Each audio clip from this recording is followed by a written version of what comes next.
inaan sagootino oo safar salaamana raahno aniga tiimkayga maqasheen walaalaheen ugu qaaliya أنا سعيد عبد الرحمن يوسف دقوينة ولا شين حمدي سعيد عبد الرحمن يوسف دقوينة ودلك دبيت سنوات بحايا أنا تحفظن شوقها بروح بحايا فلوكين حافظو قبل ما مقالة سيمنا إلى وتلك أو تلك أنا وسوق تنتو بسمينه أيك مؤكو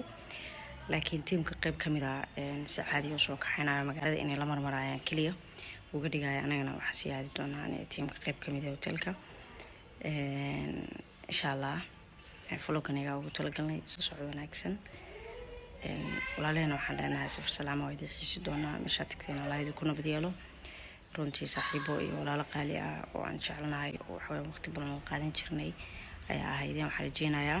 meel kasta tagtaanba inaad guulo iyo horumar iyo mustaqbal ka samaysatiin